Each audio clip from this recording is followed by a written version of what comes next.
Le feu crépitait comme un cœur affolé dans la nuit des Alpes. Et Thibaut? Cet hétéro pur jus que j'avais connu depuis l'enfance s'effondra à genoux devant moi. Ses mains tremblantes agrippant mon pull comme si c'était une bouée dans la tempête. Adrien. Je ne peux plus mentir, murmura-t-il d'une voix brisée. Ses yeux verts luisants de larmes que la lune implacable illuminait. Et alors? Sans un mot de plus. Il m'attira contre lui. Ses lèvres effleurant les miennes dans un baiser qui goûtait le sel de la trahison et le miel interdit de l'amour longtemps refoulé. C'était le 3e soir de notre virée en camping. Loin des rues bruyantes de Lyon. Où nous avions grandi comme des frères d'armes. Thibaut le footballeur charismatique et moi. Adrien. Le rêveur au croquis dans les carnets. Nous avions fui la ville pour nous ressourcer. Disions-nous. Mais au fond, je savais que c'était ma façon à moi de tester les eaux troubles de mes sentiments pour lui. Thibaut, avec son rire tonitruant et ses conquêtes féminines légendaires, représentait tout ce que je n'étais pas, hétéro. Confiant. Ancré dans un monde où l'amour se déclinait au féminin sans ambiguïté. Pourtant, depuis des mois, ses regards s'attardaient un peu trop sur moi lors de nos soirées bières. Ses blagues masquaient une tendresse qui me nouait l'estomac. Et maintenant, au milieu de ces montagnes françaises impitoyables, la vérité éclatait comme un orage d'été. Nous avions planté la tente près du lac de la Rosière. Un joyau caché dans le massif des Écrins. Où l'air pinède embaumait et où les échos des cloches des alpages sonnaient comme un appel lointain. Le voyage avait commencé innocemment, un départ en train depuis Lyon. Sac à dos bourré de conserves. De cartes IGN froissées et d'une bouteille de Beaujolais volée à mon père. Thibaut conduisait notre vieille Peugeot cabossée sur les routes sinueuses. Chantant du Johnny Hallyday à tue-tête. Tandis que je dessinais les paysages qui défilaient des vignes en terrasse du Beaujolais aux pics enneigés qui nous attendaient. Mec. T'es un artiste? Toi. Moi. Je suis juste bon à taper dans un ballon. Riait-il. Mais ses yeux dans le rétroviseur portaient une ombre que je feignais d'ignorer. Le premier soir, nous avions monté le camp sous un soleil couchant qui peignait les sapins en or. Thibaut, torse nu malgré le froid mordant, avait allumé le feu d'une main experte. Ses muscles saillants luisants de sueur. Je l'avais regardé. Le cœur battant. Me rappelant les douches collectives après les matchs de foot de notre adolescence. Où son corps athlétique m'avait déjà hanté en secret. Nous avions mangé des saucisses grillées. Bu du vin tiède. Et parlé de tout et de rien, ces ruptures en série. Mes expositions ratées dans les galeries lyonnaises. Nos rêves d'évasion. La vie, c'est comme ce lac. Adrien, calme en surface. Mais putain de profonde dessous. Avait-il dit en jetant une branche dans les flammes. J'avais ri. Mais ces mots s'étaient gravés en moi comme une prophétie. La journée du 2e jour avait été une randonnée éreintante jusqu'au col du Galibier. Où le vent hurlait comme un loup solitaire. Thibaut, toujours en tête, m'avait tendu la main pour franchir un ruisseau gonflé par la fonte des neiges. Ses doigts chauds contre les miens avaient duré une seconde de trop. Et j'avais senti un frisson qui n'avait rien à voir avec le froid. Au sommet. Face à la vallée immense. Il s'était assis près de moi. Nos épaules se frôlant. T'imagines si on restait là pour toujours? Pas de boulot. Pas de meuf chiante. Juste nous et la montagne. Sa voix était basse. Presque un murmure. Et pour la première fois, je vis une fissure dans son armure, une vulnérabilité qui le rendait humain. Désarmant. Nous avions redescendu en silence. Le poids de ces mots suspendus entre nous comme un fil tendu. Ce soir-là. Autour du feu. L'atmosphère avait basculé. Thibaut avait sorti sa guitare acoustique. Une vieille Yamaha éraflée. Et avait gratté des accords mélancoliques ou du Brassens. Bien sûr. Avec ses textes ironiques sur l'amour et la liberté. Je l'avais écouté. Hypnotisé par ses doigts agiles sur les cordes. Imaginant ses mêmes mains sur ma peau. Puis, il avait posé l'instrument et allumé une cigarette. Exhalant la fumée en volute qui dansait avec les étoiles. Adrien. T'as déjà aimé quelqu'un au point de te haïr toi-même? Avait-il demandé. Les yeux fixés sur les flammes. J'avais hoché la tête. La gorge serrée. Pensant à lui. Il avait ri amèrement. Ouais. Moi aussi. Une meuf? Bien sûr. Mais putain. C'est pas si simple. Le silence qui suivit fut assourdissant. Rompu seulement par le craquement du bois. Et vint la nuit du 3e jour. Celle où tout vola en éclats. Nous avions pêché dans le lac au crépuscule. Nos lignes immobiles dans l'eau miroitante. Thibaut, impatient, avait lancé un caillou qui avait fait des ricochets parfaits. Regarde ça. Mec. 5 bons. J'avais applaudi. Mais mon esprit vagabondait vers des eaux plus troubles. De retour au camp. Le dîner fut frugal, du pain. Du fromage de chèvre et du saucisson. L'alcool aidant. Les langues se délièrent. Thibaut parla de son père. Cet ancien militaire rigide qu'il avait élevé à la dure. Lui répétant que les hommes ne pleurent pas. Ne doutent pas. N'aiment pas, autrement. Il me voit comme son fils parfait? Le hétéro viril. Si seulement il savait. Il s'arrêta net. Le visage crispé. Je posai ma main sur son genou. Un geste anodin en apparence. C'est quoi? Thibaut? C'est là que ça arriva. Il se leva d'un bond. Comme fuyant un fantôme. Et marcha vers le lac. Silhouette noire contre l'horizon argenté. Je le suivis. Le cœur cognant comme un tambour de guerre. Il s'arrêta au bord de l'eau. Les épaules voûtées. Et soudain. Les sanglots le secouèrent. Je m'approchai. Posai une main sur son dos. Parle-moi. S'il te plaît. Et alors? Les mots jaillirent comme un torrent, sans confusion depuis l'adolescence. Les nuits à se masturber en pensant à des corps masculins. Ses relations avec des femmes qui sonnaient faux. Comme des masques trop serrés. Et toi? Adrien. Toi. Avec tes yeux qui me déshabillent sans le dire? Tes sourires qui me font douter de tout. Je suis hétéro. Bordel. Ou du moins. Je le croyais. Mais ici? Avec toi. Il se tourna. Et nos regards se verrouillèrent. Le baiser fut inévitable. Un raz-de-marée de désirs refoulés. Ses lèvres urgentes contre les miennes. Ses mains dans mes cheveux. Mon corps se moulant au sien comme une pièce manquante. Nous restâmes enlacés longtemps. Le monde réduit à nos souffles mêlés et au clapotis du lac. C'est étrange. Hein? Murmura-t-il contre ma nuque. Nous? 2 potes. Au milieu de nulle part. Et boum. Je ris doucement. Les larmes aux yeux. Pour la première fois. Je me sentis vu. Vraiment vu. Nous regagnâmes la tente. Nos corps explorant timidement ce territoire nouveau. Ses caresses étaient hésitantes. Presque révérencieuses. Comme s'il découvrait un continent inconnu. La nuit fut un tourbillon de murmures et de rires étouffés. De peurs avouées et de promesses chuchotées. Thibaut, l'hétéro invincible, se révélait tendre, vulnérable. Et je l'aimais plus que jamais. Mais l'aube apporta les ombres. Au réveil, Thibaut était distant. Fumant cigarette sur cigarette en fixant les montagnes. C'était intense.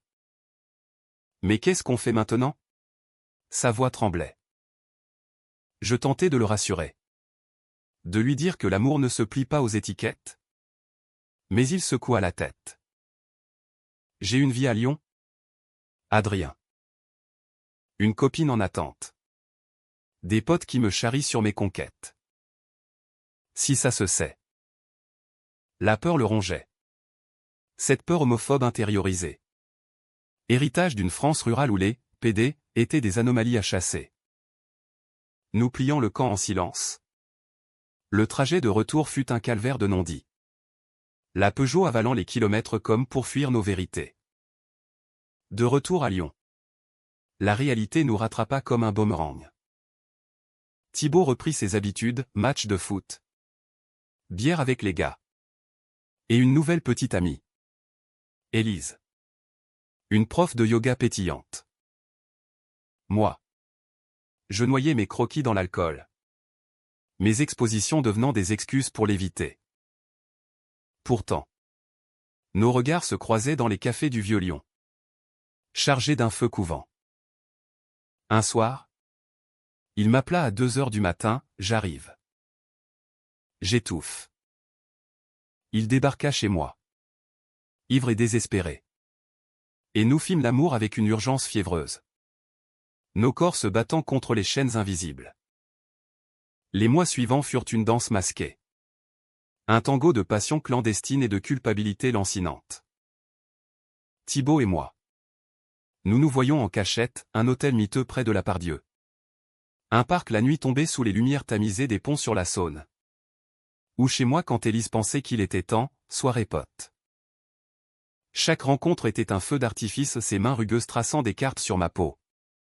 Mes lèvres explorant les cicatrices de son passé. Nos rires étouffés contre l'oreiller pour ne pas réveiller les voisins. T'es mon secret le plus beau. Adrien. Murmurait-il. Mais ses yeux trahissaient la tempête intérieure. L'amour grandissait. Profond et enraciné comme les cèdres des Cévennes. Mais la trahison rampait déjà. Serpent venimeux dans le jardin d'Éden que nous avions créé. Je l'aimais d'une façon qui me terrifiait. Thibaut n'était pas seulement un corps, il était le garçon qui m'avait défendu contre les brutes au lycée. Le confident qui écoutait mes doutes d'artiste sans juger. L'homme qui, dans la vulnérabilité du camping, avait osé briser son armure. Nos conversations post-coït étaient des confessions, il avouait ses nuits hantées par des rêves où nous marchions main dans la main sur les quais de la Rhône. Sans peur, je lui parlais de ma propre coming out ratée. De ma mère qui avait pleuré en apprenant. De mon père qui avait simplement hoché la tête avant de partir pêcher. En France, on prône la liberté. Mais pour nous, c'est une illusion. Disais-je. Il hochait la tête, serrant ma main. Bientôt. Je plaque tout. Pour toi. Mais les promesses sont des châteaux de sable face à la marée. Un soir d'automne pluvieux. Alors que les feuilles des platanes de la place Bellecour tapissaient les trottoirs en or roux. Thibaut annula notre rendez-vous. Élise soupçonne quelque chose. Je dois arranger ça. Mon cœur se serra comme un poing. Les jours passèrent en un brouillard de toile blanche inachevée. Mes pinceaux inertes sur la table de mon atelier exigu dans le quartier de la Guillotière. Je le bombardais de messages des « je t'aime » désespérés. Des « parle-moi » suppliants, mais il répondait par des excuses laconiques, travail chargé. Foot ce soir. La jalousie me rongeait. Un acide corrosif, imaginais-je Élise dans ses bras. Ou pire. Un autre homme? Non. Thibaut n'était pas prêt pour ça, sa bisexualité naissante était un bourgeon fragile. Piétiné par la société. Le point de rupture survint lors d'une fête d'anniversaire chez un ami commun. Dans un loft rénové du quartier Confluence.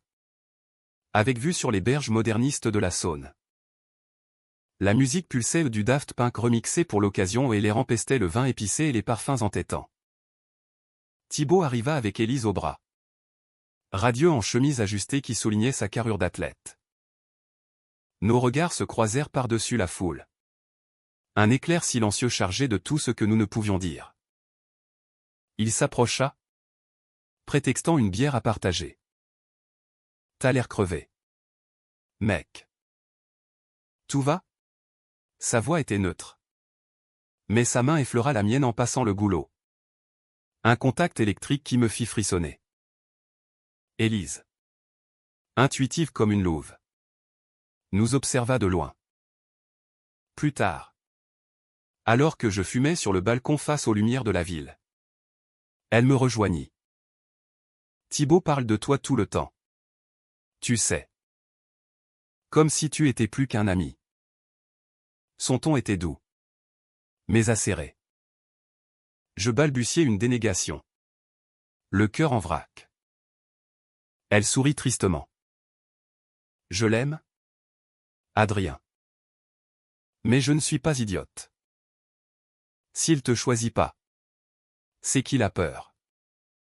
Et la peur, ça tue l'amour. Ces mots me transpercèrent comme une lame. Thibaut nous surprit.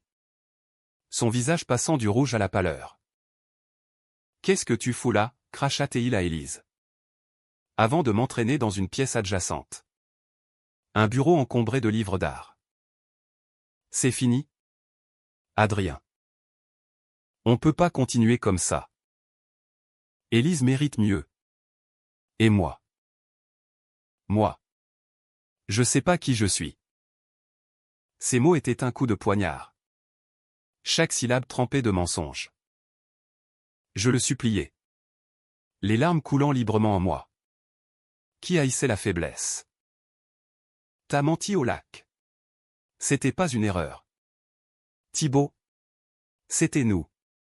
Il se déroba. Les poings serrés. J'étais bourré. Perdu. Oubli. Et il partit.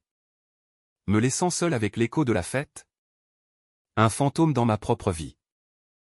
Les semaines suivantes furent un enfer urbain. Lyon.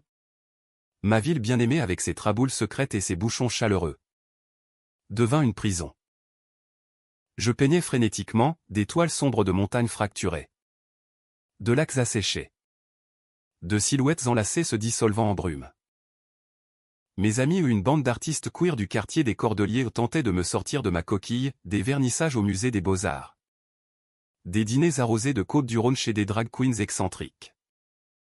T'es trop bien pour ce mec toxique. Me serinait Lucas. Mon meilleur ami. Un tatoueur androgyne aux yeux perçants. Mais la nuit, seul dans mon lit froid, je revivais nos étreintes.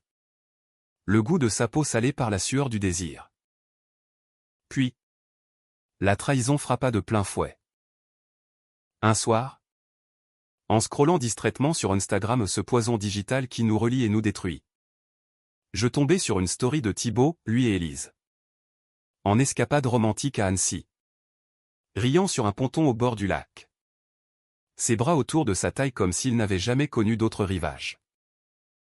Pire, en légende. Mon amour. Mon encre. Pour toujours. Le monde s'effondra. Était-ce une façade? Ou avait-il effacé notre histoire comme un croquis raté? La rage me submergea, j'attrapai mon téléphone et l'appelai. Tombant sur sa messagerie. T'es un lâche. Thibaut. Un menteur. J'espère que ton pour toujours te hantera. Mais au fond, sous la colère, gisait une vérité plus amère, j'avais cru en lui. En nous? Comme un idiot romantique nourri aux films de Truffaut et aux poèmes de Verlaine. La France? Avec son héritage de tolérance proclamé la marche des fiertés qui parade sur les Champs-Élysées. Les lois sur le mariage pour tous masquaient encore des abysses de jugement. Thibaut en était prisonnier. Et moi? Son dommage collatéral. Je décidai de m'éloigner, une commande pour une expo à Paris me sauva. Un sursis dans la capitale des Lumières. Où les rues grouillantes offraient l'anonymat. À Paris. Sous la pluie fine d'un novembre gris. Je revis Thibaut par hasard ou par destin cruel? Au Louvre. Devant la victoire de Samothrace. Cette déesse ailée qui symbolisait la triomphe sur le chaos. Il était seul. Élise absente de l'équation. Nos yeux se rencontrèrent. Et le temps suspendit son vol. Adrien. Sa voix était un râle. Je m'approchai. Le cœur en guerre. Pourquoi, demandai-je simplement. Il s'effondra contre un mur. Les larmes coulant. J'ai essayé d'être straight. Pour mon père. Pour la société. Pour ne pas te détruire. Mais sans toi. Je suis mort de l'intérieur. Élise l'a su, on a rompu. Et maintenant. Je sais, je t'aime. Vraiment. Le baiser qui suivit fut un ouragan. Là. Au milieu des touristes ébahis. Un acte de rébellion contre les ombres qui nous avaient séparés. Mais était-ce la fin du cauchemar? Ou le début d'un nouveau? Les murs du Louvre semblaient murmurer des avertissements anciens. Tandis que nos âmes, enfin alignées, dansaient sur le fil du rasoir. Paris nous offrit un répit illusoire. Un cocon de brume et de baisers volés sous les arches du pont des Arts. Où les cadenas d'amours éphémères tintaient comme des promesses fragiles. Thibaut avait tout plaqué, son job d'entraîneur de foot à Lyon. Les regards inquisiteurs de sa famille dans leur maison de pierre du Beaujolais. Même son vieil appartement imprégné de souvenirs hétéronormés. Il s'installa chez moi. Dans mon minuscule studio du Marais. Un quartier vibrant de galeries et de cafés queer où les drapeaux arc-en-ciel flottaient comme des bannières de victoire. C'est notre seconde chance. Adrien. Cette fois. Je combats. Jurait-il. Ses yeux verts brillants d'une détermination nouvelle. Forgés dans le feu de la perte. Nos jours prirent un rythme langoureux. Imprégné de cette romance parisienne si chère au cœur français, des promenades main dans la main le long de la Seine au lever du soleil. Où les péniches glissaient comme des rêves paresseux, des dîners aux chandelles dans des bistrots cachés de la rue des Francs-Bourgeois. Où nous dégustions des escargots et du foie gras en toquant à nos amours retrouvés, des nuits où nos corps s'entremêlaient dans des valses lentes. Explorant les contours de cette intimité qui n'était plus volée mais revendiquée. Thibaut apprenait vite, il lisait des livres sur la fluidité sexuelle ou des essais de Didier Eribon sur l'homosexualité en France. Assistait à des ateliers de la communauté LGBTQ+, à l'espace des diversités. Et même, un soir émouvant, me demanda de l'accompagner à une soirée drag queen. Où il dansa maladroitement sous les spotlights. Riant de sa propre gaucherie. Pourtant, sous cette idylle, les fissures persistaient. Thibaut portait encore les stigmates de son passé, des appels nocturnes de son père. Bourru et incrédule, fils. C'est une phase. Reviens à la maison. On en parle, qui le laissait prostré. Le regard perdu. Et moi. Hanté par la trahison. Je guettais les signes, un texto d'Élise trop chaleureux. Un silence prolongé lors de nos disputes banales sur la vaisselle. L'amour. Ce feu ardent. Brûlé aussi de jalousie. Un poison subtil qui rongeait nos fondations. Tu me fais confiance. Maintenant? Demandai-je souvent. Et il répondait par un baiser. Mais ses yeux trahissaient le doute. Le vrai conflit éclata lors de mon vernissage au centre Pompidou. Un événement que j'avais attendu comme un phare dans la nuit. Mes toiles inspirées de notre camping. Des paysages alpins transfigurés par le désir et la douleur attiraient une foule cosmopolite, critiques snobs en lunettes rondes. Collectionneurs parisiens aux accents précieux. Et même quelques célébrités du monde queer comme le chanteur Christophe Alévêque. Qui complimenta mon usage audacieux de la lumière. Thibaut était là. Élégant en chemise bleu nuit. Un verre de champagne à la main. Fier comme un paon. Mais alors que je discutais avec un galeriste prometteur, je le vis s'éloigner vers le bar. Engageant la conversation avec un jeune homme, un modèle androgyne aux cheveux teints en bleu. Tatoué jusqu'au cou. La jalousie me frappa comme un uppercut. Était-ce innocent? Ou Thibaut? Fraîchement sorti du placard. Testait-il les eaux d'une liberté nouvelle? Je m'approchai. Le cœur en furie. Qui sait? Ça? Demandai-je d'un ton plus sec que prévu. Le modèle s'éclipsa poliment. Et Thibaut rougit. Juste un mec qui kiffe ton expo. T'es parano? Adrien. La dispute éclata en privé. Dans les couloirs labyrinthiques du musée. T'as trahi Élise pour moi. Et maintenant tu flirtes? Je suis quoi? Un rebound? Hurlai-je. Il riposta. Les veines saillantes, et toi? Tu me reproches ça après m'avoir forcé à choisir? J'essaie de respirer. Bordel. Paris. C'est pas Lyon, ici. On peut être libre. Mais toi. Tu m'étouffes avec tes doutes. Nous partîmes en claquant les portes. Lui vers un hôtel anonyme. Moi vers un bar du sentier où les shots de pastis noyaient la rage. La nuit fut un cauchemar, des SMS rageurs, t'es toxique. Va te faire foutre. Suivi de regrets larmoyants à l'aube. Le lendemain. Il revint. Bouquet de roses rouges à la main. Les yeux cernés. Pardon. J'ai paniqué. Ce mec? C'était rien. Toi. T'es tout. Nous nous réconciliâmes dans un lit défait. Nos corps un baume sur les plaies. Mais la graine de la discorde était semée. Bientôt. Le passé nous rattrapa sous la forme la plus cruelle, la famille de Thibaut. Son père. Alerté par des rumeurs de la rupture avec Élise et notre amitié trop proche. Débarqua à Paris sans prévenir. Un après-midi pluvieux. Alors que nous rentrions d'une expo au palais de Tokyo. Nous le trouvâmes devant notre immeuble. Silhouette massive en parka kaki. Moustache grisonnante et regard d'acier. Thibaut. Fiston. On parle. Seul à seul. La tension était palpable. Comme un orage prêt à éclater sur la place des Vosges. À l'intérieur. Les mots fusèrent comme des balles, accusations homophobes voilées, c'est cette ville maudite qui t'a perverti. Reviens à la maison. Avant que tu ruines ta vie. Et supplications paternelles. Thibaut. Dos au mur. Explosa, papa. Je l'aime. Adrien. C'est l'homme de ma vie. Le silence qui suivit fut assourdissant. Son père. Blême. Balbutia, t'es mon fils. Mais ça. C'est contre nature. Et il partit. Claquant la porte. Laissant un vide béant.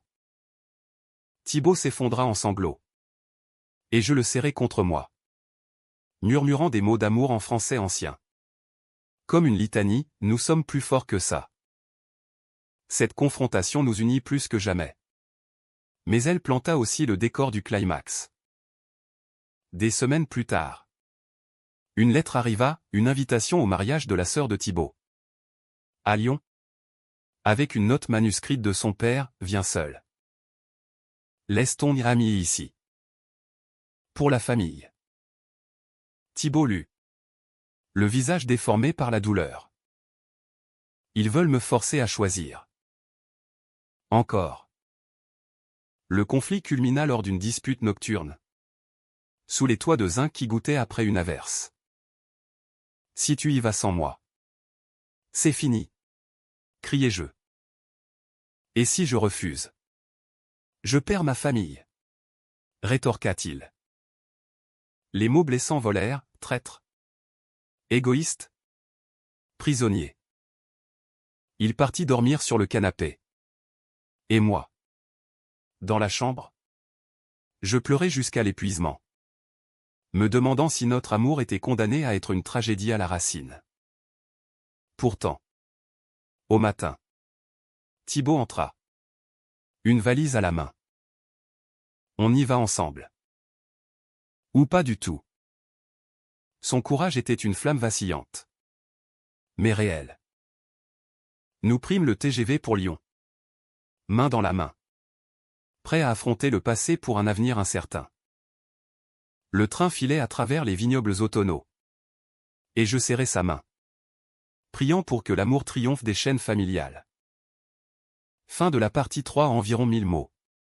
Je suis parti camper avec mon ami hétéro mais ensuite il s'est passé quelque chose d'étrange. Partie 4. Le retour à Lyon fut un pèlerinage amer. La ville de notre enfance se muant en arène de gladiateurs émotifs. Le TGV nous déposa sous un ciel bas et lourd, chargé de nuages qui menaçaient de crever comme nos cœurs. Thibaut serrait ma main dans la poche de sa veste. Un geste discret mais chargé de défi. Tandis que nous marchions vers la gare de Perrache, où sa sœur nous attendait en taxi. Sophie, avec ses boucles rousses et son sourire contagieux, nous embrassa tous deux, ignorant ou feignant d'ignorer la tempête. Papa est tendu. Mais c'est son mariage à lui aussi. Soyez patient, murmura-t-elle en nous conduisant vers la maison familiale, nichée dans les collines du Beaujolais, où les vignes s'étendaient comme un tapis pourpre sous le soleil déclinant. La bâtisse, une ferme rénovée aux murs de pierre couverts de lierre, bruissait déjà d'activité, tant en tablier fleuri préparant des terrines de foie gras. Oncle en chemise à carreaux débattant du millésime 2015. Et des cousins turbulents courant entre les tables dressées dans la cour. L'odeur de châtaigne rôtie et de vin nouveau flottait. Un parfum d'automne français si réconfortant en temps normal. Mais qui ici sonnait faux. Comme un mensonge sucré. Thibaut, pâle sous son hâle parisien, saluait la famille d'un hochement de tête crispé. Tandis que je me tenais en retrait. L'étranger bienvenu m'escrutait. C'est Adrien. Le copain artiste, présentait-il. Et les sourires étaient polis. Mais les regards. Ah. Les regards en disaient long, curiosité mêlée de suspicion. Comme si mon orientation était une tache invisible sur mon costume. Le dîner de répétition, sous une pergola illuminée de guirlandes, fut un chant de mine. Assis à côté de Thibaut, je sentais son genou contre le mien sous la nappe. Un ancrage secret. Son père, en bout de table, un verre de quirouble à la main, lança les hostilités d'une voix tonitruante. Alors, Thibaut, ce boulot à Paris? T'as pas l'air au top. Fiston. Les yeux de tous convergèrent. Thibaut avala sa salive. J'ai quitté le foot. Papa. Je vis avec Adrien. Maintenant. On est ensemble. Un silence de mort s'abattit, rompu seulement par le tintement d'une fourchette contre une assiette. Sa mère, frêle silhouette aux cheveux grisonnants, porta une main à sa bouche. Ensemble? Comme. Thibaut hocha la tête. Ferme. Oui. Maman. Je l'aime. Le chaos explosa en douceur française, murmure choqué. Regard fuyant. Et son père se levant d'un bond, renversant son vin. Pas ici. Pas aujourd'hui. C'est le mariage de ta sœur. Pas ton coming out. Hurla-t-il. Le visage écarlate. Sophie tenta de calmer le jeu. Mais Thibaut se leva à son tour, me prenant la main publiquement pour la première fois devant eux. C'est ma vie, papa. Si tu peux pas l'accepter, alors on part. Les larmes coulaient sur les joues de sa mère, son oncle marmonna quelque chose sur « les temps qui changent ». Je restai muet, le cœur battant, soutenant Thibaut de mon silence solidaire. Finalement, son père s'assit, vaincu, et grogna « on en reparle demain ». Pour Sophie, la nuit fut un tourment. Allongé dans la chambre d'enfance de Thibaut au poster de Zidane jauni au mur, lit une place grinçant sous notre poids. Nous nous aimâmes doucement. Nos corps un refuge contre la tourmente. T'as été incroyable. Chuchotai-je, traçant les contours de son torse du bout des doigts. Il sourit dans l'obscurité. C'est toi qui me donnes du courage. Sans le camping. Sans ce baiser fou. Je serais encore en train de mentir. Mais au matin. La réalité frappa, des regards en coin lors du petit déjeuner. Des conversations qui s'arrêtaient net à notre approche. Sophie, en robe de mariée vaporeuse, nous prit à part dans le jardin. Papa est perdu. Il vous aime. Tous les deux. Mais il a grandi dans un monde différent. Donnez-lui du temps. Le mariage fut une farce magnifique, sous un chapiteau tendu dans les vignes. Au son d'un quatuor à cordes jouant du Ravel. Sophie épousa son ingénieur bordelais dans un tourbillon de pétales de rose et de bulles de crément. Thibaut et moi, assis au fond, échangeâmes des vœux silencieux. Nos mains entrelacées sous la table. Mais le climax survint lors du dîner, son père, éméché par le vin familial, grimpa sur l'estrade pour un toast. À ma fille. À l'amour vrai. Commença-t-il. La voix rauque. Puis, après une pause théâtrale, il nous regarda droit dans les yeux. Et à mon fils, qui a trouvé son chemin. Thibaut. Adrien. Soyez heureux. C'est tout ce que je veux. Des applaudissements éparfusèrent. Et Thibaut, les larmes aux yeux, se leva pour l'étreindre. Ce fut un moment de grâce. Un pont jeté sur l'abîme. Où l'amour familial l'emporta sur les préjugés. Pourtant, la trahison n'était pas finie. Tandis que la fête battait son plein de danse folklorique sur des airs de violon. Feux d'artifice illuminant les collines. Je surpris une conversation près des tonneaux, Élise. Invitée par courtoisie. Parlait à Sophie. Thibaut m'a menti pendant des mois. Il te voyait. Toi. Adrien. En cachette. J'étais juste un alibi. Mon sang se glaça. Élise me vit. Et son regard fut un poignard, il t'a dit pour nous? Pour les nuits où il rentrait en pensant à toi. La révélation me frappa comme un camion, pendant notre idylle parisienne. Thibaut avait maintenu des contacts secrets avec elle. Des textos ambigus. Des « au revoir » non dits. Étaient-ce de la culpabilité? Ou un filet de sécurité? Je confrontai Thibaut derrière les tables. Sous la lune qui baignait les vignes d'argent. Élise. Elle sait tout. Et toi? T'as continué à lui écrire? Pendant qu'on se jurait fidélité? Il pâlit. Bafouilla, c'était pour clore proprement. Pas pour.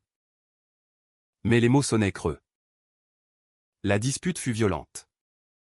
Chuchoté pour ne pas alerter la noce, accusation de duplicité. De peur chronique. De refus de couper les ponts avec son passé hétéro. T'as pas changé. T'es toujours le mec qui fuit, criai-je. Il riposta, et toi? Tu juges sans écouter. J'essaie. Adrien. Pour nous. Nous nous séparâmes dans la nuit. Lui vers la fête. Moi vers un sentier solitaire. Où je m'assis contre un mur de pierre. Pleurant sur ce qui semblait être la fin. L'aube apporta une résolution fragile. Thibaut me trouva endormi sous les étoiles. Me réveilla d'un baiser salé de larmes. J'ai tout dit à Élise. Par texto. Cette nuit. C'est fini. Pour de bon. Et à papa aussi, je suis gay. Ou bi. Ou quoi que ce soit. Mais avec toi. Sa voix tremblait. Mais ses yeux étaient clairs. Nous rentrâmes à Paris le lendemain. Le cœur meurtri mais battant à l'unisson. Prêt à guérir les cicatrices. Les saisons tournèrent comme les pages d'un roman de Proust. Lent et introspectif. Emportant nos blessures vers une guérison patiente. De retour à Paris. Thibaut et moi réinventâmes notre amour sur des bases plus solides, thérapie de couple chez un psychologue queer du 11e arrondissement. Où nous disséquions nos peurs comme des anatomistes de l'âme, des escapades dans les villages perchés de Provence. Où les lavandes violettes murmuraient des secrets de résilience et des soirées ordinaires. Cuisinant des ratatouilles brûlées dans notre kitchenette. Riant de nos maladresses comme d'anciens amants. La trahison avec Élise devint une leçon. Non une chaîne, Thibaut coupa les ponts. Bloquant numéros et souvenirs. Et moi. J'apprenais la confiance. Un pas à la fois. Comme un enfant apprenant à marcher. Son père. Après des mois de silence radio. Envoya une lettre manuscrite au papier jauni par le temps. Encre bleue comme les vignes en automne. Fiston. J'ai visité le lac de la Rosière. J'ai compris. Viens pour Noël. Avec Adrien. On mangera du coq au vin et on parlera. Vraiment. Les larmes coulèrent. De joie et de soulagement. La famille s'ouvrait. Lentement. Comme une fleur au soleil d'hiver, sa mère nous tricotait des écharpes aux couleurs arc-en-ciel. Sophie devint notre alliée farouche. Organisant des dîners virtuels pendant la pandémie qui nous frappa peu après. La France, avec ses confinements stricts et ses applaudissements aux fenêtres, nous força à l'intimité, des nuits à regarder des films de Jacques Demy. Blottis sur le canapé. Ou à composer des playlists d'amour ou du Gainsbourg sensuel au Stromae introspectif. Mon art fleurit dans cette renaissance. Une expo solo au Mac Val de Vitry-sur-Seine. Intitulée « Étrangeté du cœur ». Présenta nos toiles, le lac alpin comme métaphore de l'amour fluide. Des corps enlacés sous des cieux fracturés. Des montagnes comme dos courbées sous le poids des secrets. Les critiques saluèrent, une humanité poignante. Imprégnée de l'âme française, romantique. Tourmentée. Résiliente. Thibaut, fier, accrocha la première toile dans notre appartement. Au-dessus du lit, nous deux. Esquissés au crayon. Main dans la main face à l'horizon. Mais la vie, cette grande dramaturge, réservait encore un twist. Au printemps 2026. Thibaut apprit qu'il était atteint d'une leucémie. Détecté lors d'un bilan de routine ou ironie cruelle? Après des mois de liberté conquise. Le diagnostic tomba comme un couperet dans le cabinet blanc du CHU Pitié-Salpêtrière. Où les néons froids illuminaient son visage blême. C'est curable? Avec chimio et greffe. Assura le médecin. Mais les mots, stade avancé, résonnèrent comme un glas. Je m'effondrai contre lui dans la salle d'attente. Nos doigts entrelacés. Jurant fidélité dans la maladie comme dans la santé. Les mois suivants furent un kaléidoscope de douleur et de tendresse, chimio qui le laissait chauve et fragile. Comme un oisillon déplumé, nuit blanche à l'hôpital. Où je lisais Rimbaud à voix haute pour chasser les ombres et moments de lumière. Comme quand il rit d'un dessin que je fis de nous en super-héros queer. Cap arc-en-ciel flottant. Sa famille rappliqua, son père. En pleurs. Tenant sa main pendant les perfusions, sa mère cuisinant des bouillons revigorants. T'as raison. Fiston. L'amour, c'est plus fort que tout. Murmura le patriarche. Brisant enfin ses chaînes. La greffe. Venue d'un donneur anonyme, un cousin éloigné. Miracle du hasard fut un succès. Thibaut émergea affaibli mais vivant. Ses cheveux repoussant en boucles folles. Son sourire intact. Nous célébrâmes d'un voyage au lac de la Rosière. Exactement un an après ce baiser inaugural. Plantant la tente sous les mêmes sapins. Nous allumâmes un feu. Et il s'agenouilla. Non pas pour pleurer. Mais pour offrir une bague simple. En argent martelé par un artisan lyonnais. Adrien. Veux-tu m'épouser? Pas pour la société. Mais pour nous. Pour toujours. Les larmes coulèrent. De joie pure. Oui. Murmurai-je. Et nous nous embrassâmes sous les étoiles. Le lac témoin silencieux de notre odyssée. Le mariage?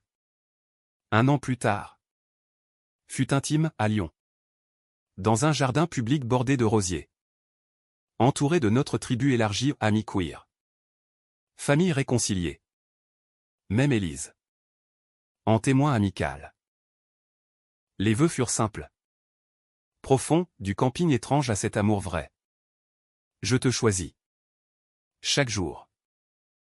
La France, avec son humanisme latent, nous enveloppa de sa grâce, un prêtre progressiste officier. Des danses endiablées sur du brassens revisité. Et un festin de fromage et de vin qui scella notre union. Aujourd'hui, des années plus tard, nous vivons à la lisière de Paris. Dans une maisonnette au volet bleu. Où Thibaut entraîne des gamins queer au foot inclusif. Et moi, j'enseigne l'art dans une école des banlieues. L'étrangeté du camping n'était pas une anomalie. Mais le début d'une histoire humaine, de conflit à rédemption. De trahison à fidélité. D'amour caché à amour proclamé. Dans ce pays de lumière, nous avons allumé la nôtre. Petite flamme contre les vents. Rappelant que l'amour, vrai, transcende les étiquettes, les peurs, les chutes. Et si la vie est un lac profond, nous y naviguons ensemble. Mains liées, cœurs ouverts.